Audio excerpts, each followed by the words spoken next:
This is the Aftermarket Radio Network. It's your Weekly Blitz with Chris, keeping you in the game.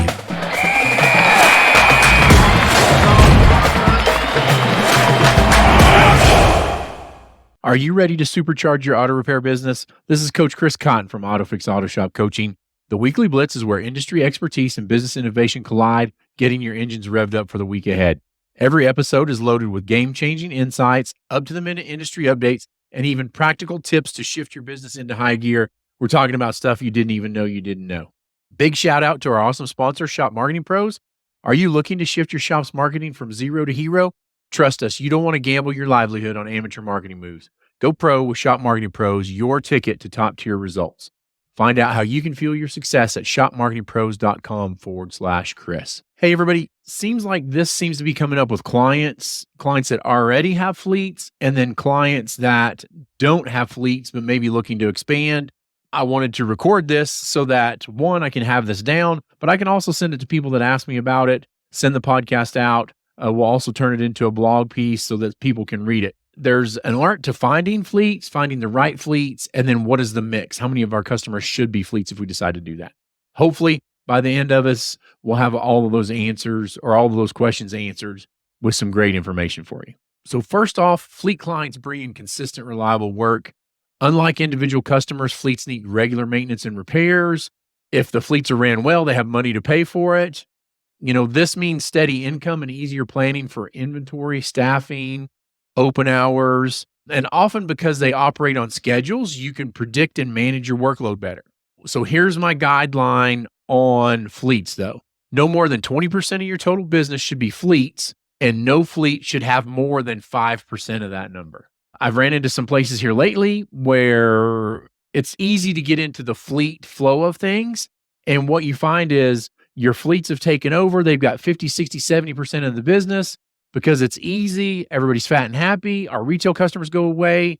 But what happens if you wake up one day and the fleet manager's mad and they take all that business away? I've worked through this with some shops and it can be devastating. And you have to rebuild your fleet. You have to rebuild your retail side of the business or supplant that with more fleets. So again, no more than 20% of your total business should be fleets. And no fleet should have more than 5% of that 20% number.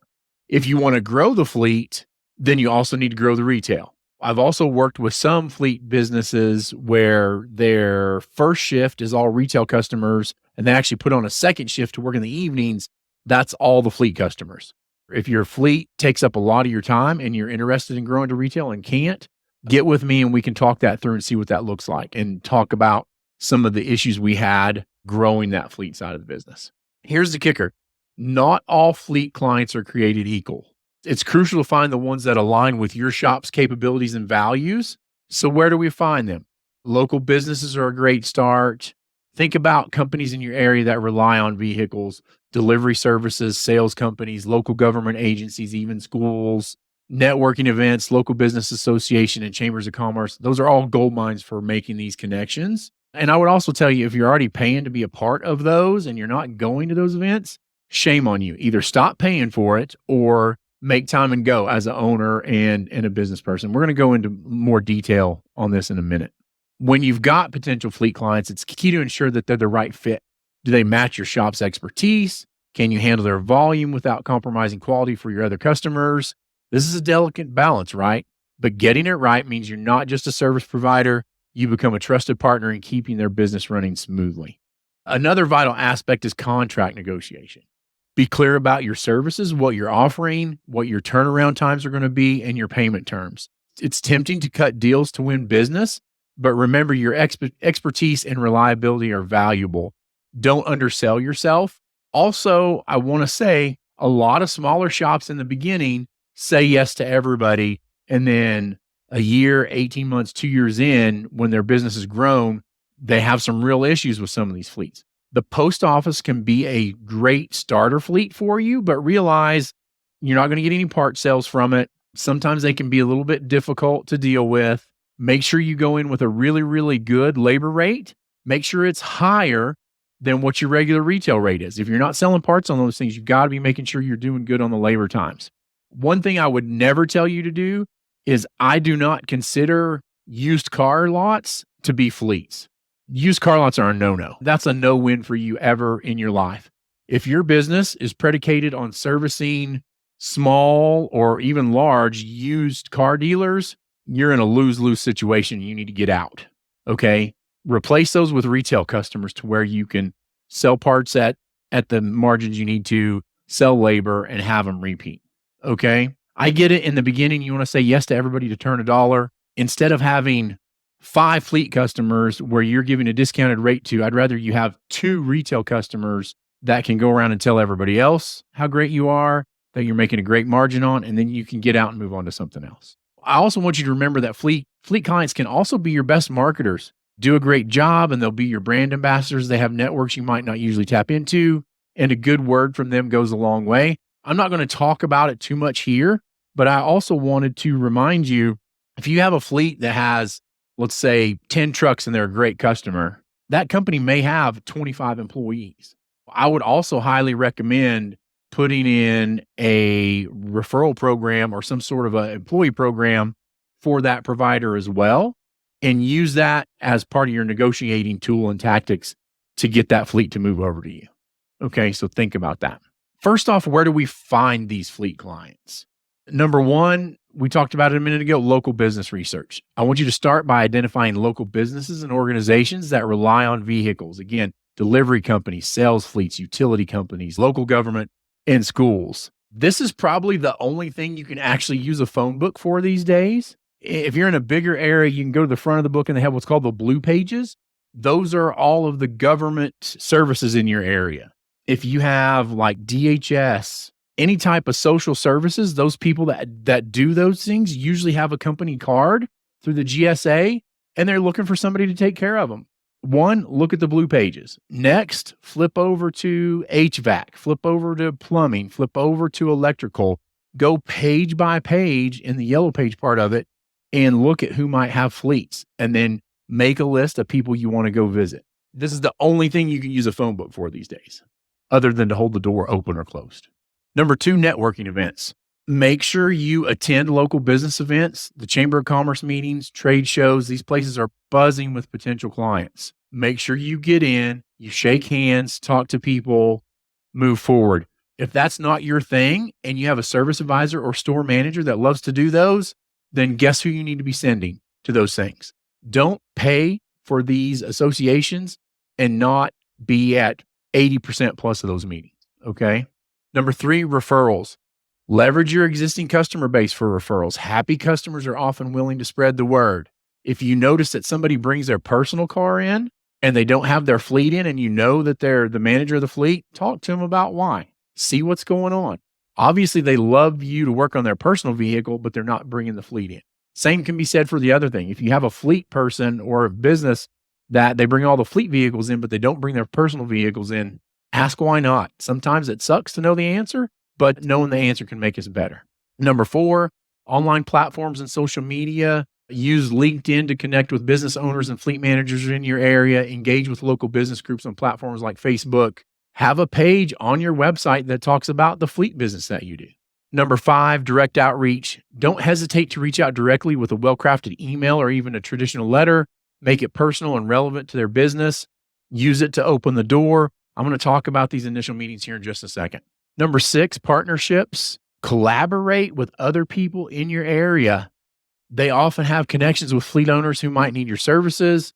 Talk to your auto parts suppliers and see what fleets they do business with, or if they've ever heard of somebody that's not happy with how their fleet's doing it, whether they're doing it in-house, things like that. Ask around. The next section I'm going to talk about is the initial meetings. One thing that I find in people that do this and don't do it correctly is what they do is they just go in, say, hey, I want your fleet business.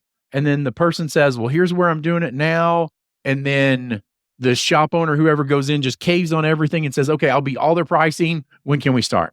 That's the exact wrong way you want to do that. And so we're going to talk about that just a little bit. What I want you to do is whoever's in charge of this is if you're actively working hard on getting fleet business, I want you to have a standing order every Monday, Tuesday, Wednesday, whatever is a slow day, and you can get this person out for 6 dozen donuts Wednesday morning. If you want to have it 7 and buy a dozen for the shop, then that's great. Whoever's in charge of getting the fleet business, I want you to do every Wednesday, you go get these hot 6 dozen of donuts, and you go out to places that you want to get an initial meeting for. You take the donuts in, you've got a card, you ask for whoever is in charge of the fleet business. If you can get a meeting then, great. Don't try to sell your stuff in the initial meeting. Go ask questions, learn more information about it, and then set up a second meeting so you can come back and then make your presentation. Okay. And we're going to go by this kind of step by step here in just a second, or have some bullets or numbered points for it. When you leave, if you can get the person's business card or email, make sure and take that with you. And then the minute you get back, shoot that person an email saying, hey, thanks for letting me stop by. If you didn't get to meet this person face to face, send them an email saying, hey, I dropped some donuts by. Hope your people enjoyed it. Would love to set up a meeting to learn more about your business and see if we can help you. After you've done that, you get the information. You ask them, what don't you like about where your current fleet business is being done? What can be done better? Are you having any issues with downtime? What's your turnaround time? Ask all those questions. I wouldn't even ask a price, what you're paying now, because the price you're paying now has absolutely nothing to do with what we're going to do. Again, we're going to reduce their downtime, increase turnaround time, do a great job, be great people that they can do business with.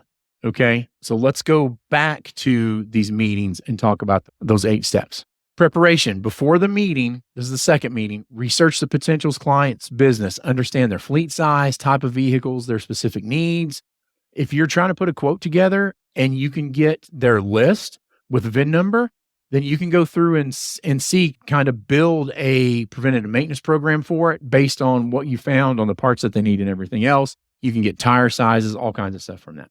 Number 2, presentation. Have a clear and concise presentation. Highlight your expertise, services, the unique selling points that set your shop apart, like we just talked about. Downtimes. If you've got information from fleets you work with now, talk about what your average downtime is, what your average turnaround time is, things like that. Number 3, customize solutions. Show that you understand their specific needs and can offer tailored services, whether it's flexible scheduling, quick turnaround times, or specialized skills. If you want to put together a dossier on your technicians, I'm just throwing this out here. If you have a Ford Master Tech and this shop has a fleet of Fords, talk about that. Number 4, building trust. Be honest and transparent. Fleet clients value reliability and integrity. Share customer testimonials or case studies if you have them. Number 5, listening. This is crucial. Pay attention to their concerns and requirements. It shows you're not just selling a service, you're offering a solution. Make sure you go into that pre-meeting and listen. What's their pain points? What can we solve? What is the issue that we can solve? Number 6, follow-up. After the meeting, send a thank you note, reiterating key points, next steps, keep the communication open. Number 7, flexibility and negotiation. Be open a little bit to discussing different service packages, pricing models, or payment terms. If they want a good, better, best program, or if they're offering you, or if you're offering a premium service and they want the sub-premium service, then reprice it using those parts, those things, and price it that way. Don't give them a premium service at a sub-premium price. Okay? Don't hurt your business like that. Number 8, reliability and assurance. Ensure them about your commitment to quality and reliability. Discuss how you handle unexpected repairs or emergency situations, after hours call outs, things like that.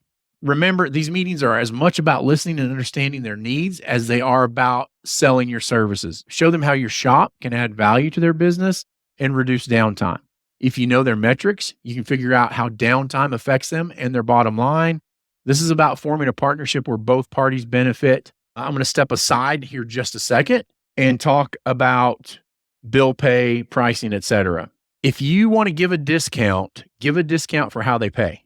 If you have a credit card on file, if they bring you a check, like when the work's done, then I'm fine giving a discount. This is not the first bank of Chris and Chris's auto repair. So if I have to wait 30 days to get paid, you're paying extra. I'm not a bank. There are other ways to finance it. You can put it on a credit card. I'm not going to wait 30 days for my money. Here's the other thing. If you wait 30 days for your money, stipulate that it's a check and not a credit card. I don't want you to ride me for 30 days and then pay with a credit card where I'm taking extra money off. Make sure that this business model fits just almost like a retail customer. In summary, fleet clients can be a cornerstone of a thriving auto repair business. They bring in regular, predictable work, but it's crucial to choose the right ones and maintain a balance. Pappy used to say, son, you don't want all the business, just the good business. It's up to you to figure out who fits into that category. So with a bit of networking and smart business sense, fleets can be a significant boost to your business. In the world of auto repair, success is not handed to you. You got to seize it. It's all about strategic decisions, effective management, and a thirst for knowledge. This show, the Weekly Blitz, is your trusted resource every step of the way. A big shout out to our listeners. Your dedication to growth fuels our passion. And let's not forget our fantastic sponsor, Shop Marketing Pros, who makes the show possible free to you. They're all about top-tier marketing for shops just like yours. Until next time, Coach Chris Cotton signing off. Keep those gears running smoothly. Keep learning, keep growing. In this business, every day is a chance to get better. It's time to rise and grind. Here's to your ongoing success. Also, make sure to go check out one of the other great podcasts on the Aftermarket Radio Network. You've been listening to the Weekly Blitz with Coach Chris Cotton on the AftermarketRadioNetwork.com. Follow Chris on your favorite podcast listening app. Let him know what you'd like him to cover. His email is in the show notes. Chris is all for advancing the aftermarket.